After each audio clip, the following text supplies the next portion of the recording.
आज हम लोग कक्षा 10 में विषय विज्ञान भौतिक विज्ञान में गोलीय दर्पण पढ़ेंगे।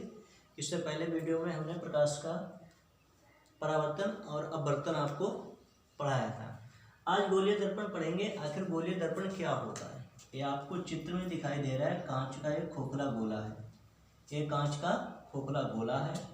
ये कांच के खोखले गोले का केंद्र है और ये AC जो है वो कांच के खोखले गोले की त्रिज्या है। ये कांच के खोखले गोले से हम एक छोटा सा टुकड़ा काट लें और अलग कर दें। कांच के खोखले गोले से एक छोटा सा टुकड़ा काट के अलग कर दें तो ये छोटा सा जो टुकड़ा होता है यही हमारा गोलीय दर्पण होता है। तो गोलीय दर्पण की परिभाषा हो जाएगी, कांच के खोखले गोले से काटा गया छोटे भाग को गोलीय दर्पण कहते हैं। कांच के खोखले गोले से काटे गए छोटे से भाग को गोलीय दर्पण कहते हैं। तो आपके समझ में आई गोलीय दर्पण की परिभाषा। गोलीय दर्पण क्या होता है कि कांच के खोखले गोले से काटे गए छोटे से भाग को गोलीय दर्पण कहते हैं। ये आपका छोटा सा गोलीय दर्पण हो गया जिसे हमने कांच के खोखले गोले से काट लिया है। अब आप देखें,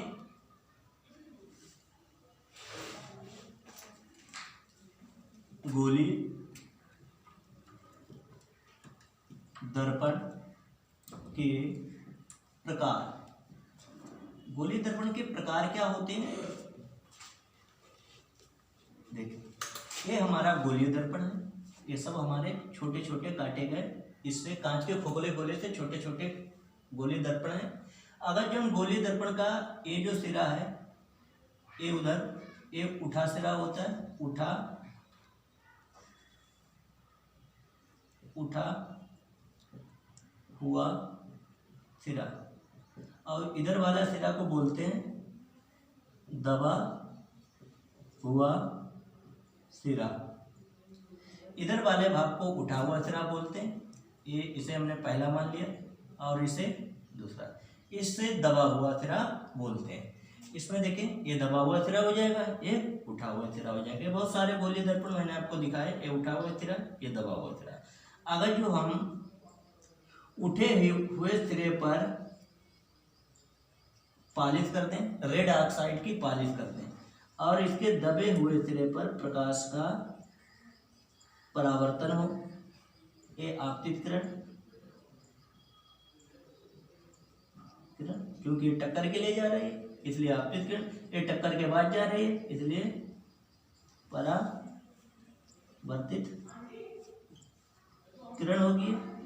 अगर जो उठे हुए सिरे पर रेड ऑक्साइड की पॉलिश कर दी जाए और दबे हुए सिरे पर प्रकाश का परावर्तन हो तो इस प्रकार के गोलीय दर्पण को हम अवतल दर्पण कहते हैं। अवतल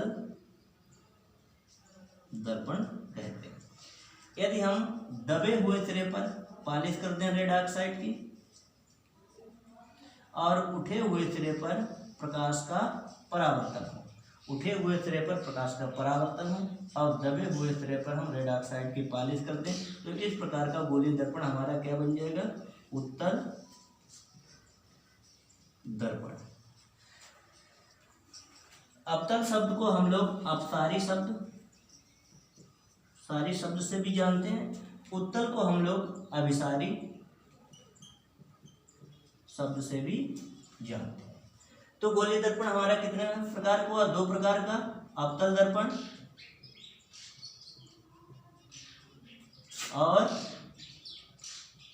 उत्तल दर्पण। अवतल दर्पण क्या होता है?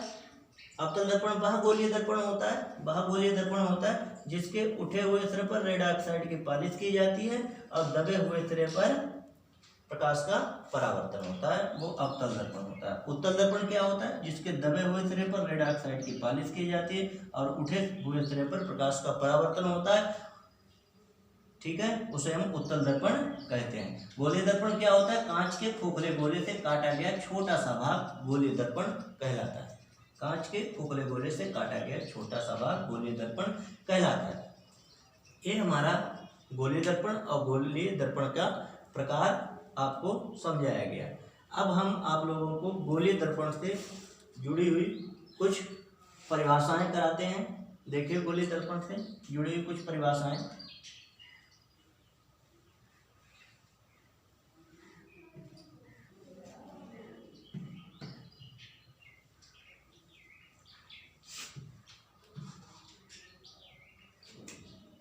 देखिए गोलीय दर्पण से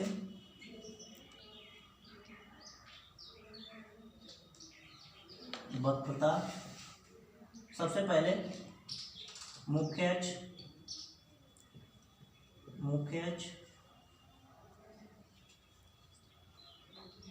ध्रुव, मुख्य अक्ष, वक्रता, केंद्र, वक्रता, त्रिज्या,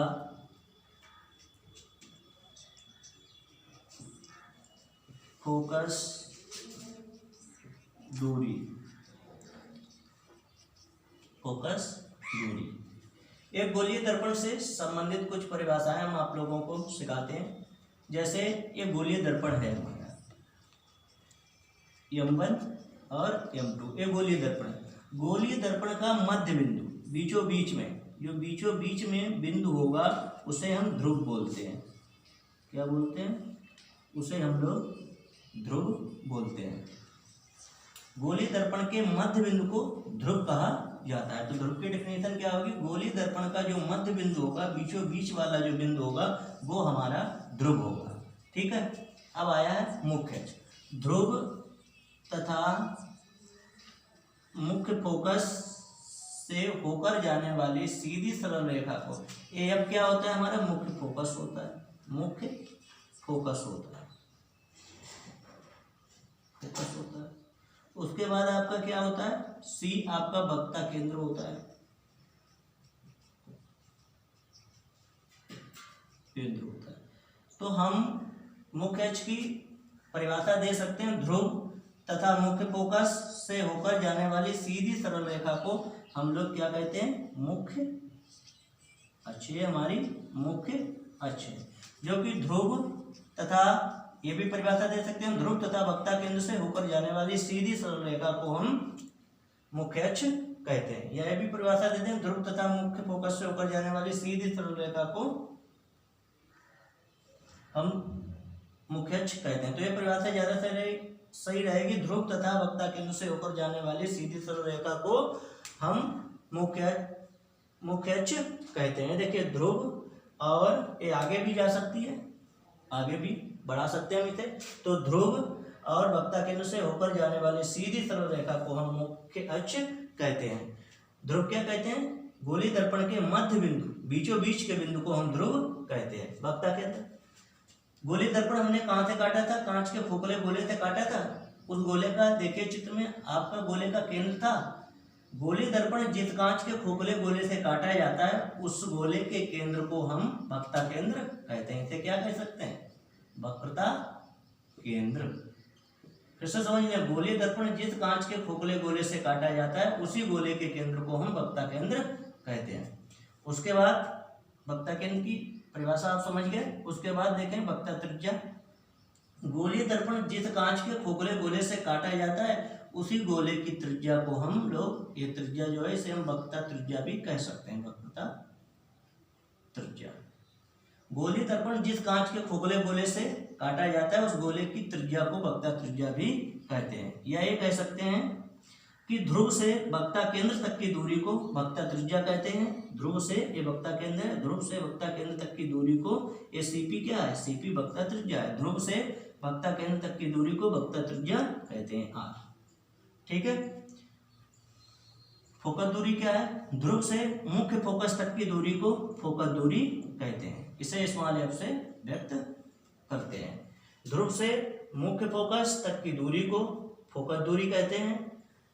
ठीक है। ध्रुव से वक्ता केंद्र तक की दूरी को वक्ता त्रिज्या कहते हैं। वक्ता त्रिज्या की दूसरी परिभाषा यह भी हो सकती है कि गोलीय दर्पण जिस कांच के खोखले गोले से काटा जाता है, उस गोले की त्रिज्या को ही वक्ता त्रिज्या कहते हैं।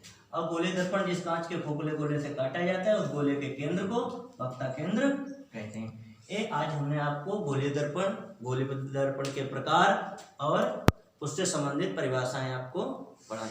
अगर जो बच्चों हमारा वीडियो आपको पसंद आया हो तो चैनल को लाइक और सब्सक्राइब जरूर कर दें, और साथ में घंटी वाला बटन भी दबा दें, ताकि